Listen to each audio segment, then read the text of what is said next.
New York representative from the Bronx and the Queens, AOC, had a few minutes of really interesting questioning today in which she used it to point out the fact that Donald Trump corruptly interfered in the 2020 US Census, thinking that he was helping himself politically when he was actually hurting himself. You know, there's a lot of hay being made in this hearing about undercounts, overcounts, but importantly, an attribution of motivation around differences in counts. Director Santos, thank you so much for being with us here today. First and foremost, undercounts and overcounts are standard in every census to any degree, correct? That is correct. We have a massive undertaking of trying to count and fulfill our constitutional responsibility of counting. What we now know is over 300 million people in the United States, correct?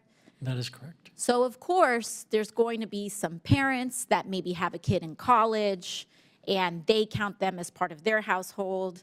That kid in college, they want to be counted as their own adult. And so sometimes you'll have some doubling up and very casual situations like that, correct? Correct. And then it is the census's responsibility to try to mitigate some of that and sort all of that out, correct?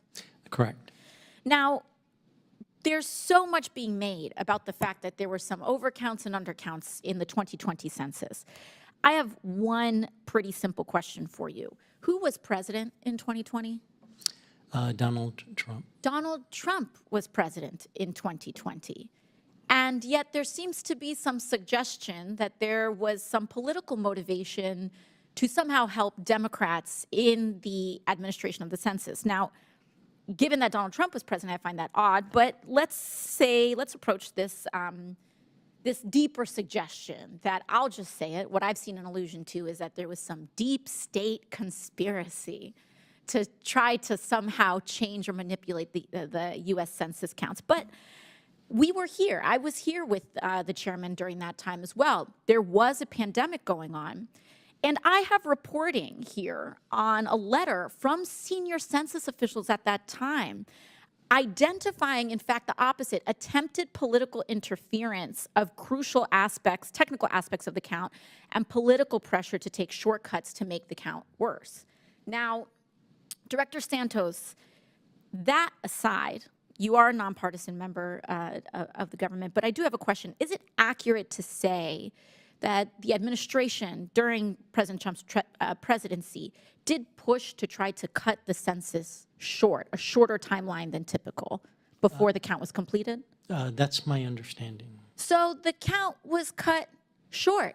President Trump decided to count and decided to shorten that census count. And, you know, when we talk about areas that may have been undercounted, including some, what we see now, Republican-leaning areas, a lot of times those can be rural areas, correct? Correct. So we have rural areas, and that oftentimes requires more time to accurately count. And to the chairman's question, having door-to-door canvassers in a rural area, it takes more time to canvass a rural area, correct? Correct. Because you have people who live miles apart, as opposed to an urban area where multiple people live in the same building, correct? Yes. So cutting a census short, when the Trump administration pushed to cut the census count short, he was hurting areas that were rural and happen, as we know, may vote with him. But that's separate from a political determination on the census, correct? Correct. So this brings me to what we often know as Hanlon's razor, which is to not ascribe to malice what can be more easily attributed to stupidity and a lack of proper governance. And when President Trump decided to cut the census short and make a decision that hurt his own political constituency, I don't think that that is something that can be ascribed to the nonpartisan public servants who simply have to carry out his own orders, correct? I'm not quite sure what the question was. Okay. Would you say, let me restate this. Would you say that that the Census Bureau was following the President Trump's administration's his orders and following his guidance on the timeline of the census and basically had to do their best with the limited resources they were given. Yeah, we followed the rule of law, and we did the best we could with our resources, yes. Thank you very much. And to that, I yield back. Throughout this hearing, the Republican Party was blaming the Biden administration, blaming Democrats for interfering in the census. And of course, the fact is that Donald Trump interfered. Of course, that's their strategy. When they act crooked, you blame the other side for your own actions. You say, oh, no, they're the ones who did it. That's exactly what we're seeing here. And the fact that he thought that shortening the count for the census would help him politically when it hurt him just goes to show you how oblivious this guy is. It also shows you how he doesn't give a rat's ass about rural America or his mega cult. He'll throw them under the bus if even if he thinks it helps him politically when it actually doesn't. Of course, they're going to be undercounted and then underrepresented. This doesn't really impact blue states because we're much more dense and we can count much more quickly.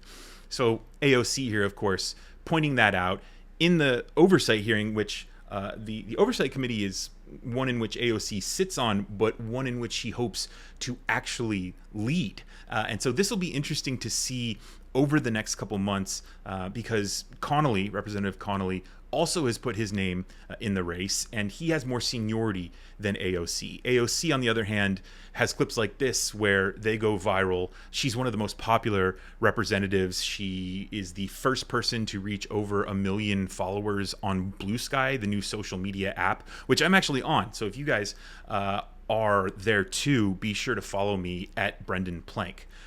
So that'll be interesting to see how that plays out, the dynamics of that. But it's very clear that AOC is speaking to the younger generation.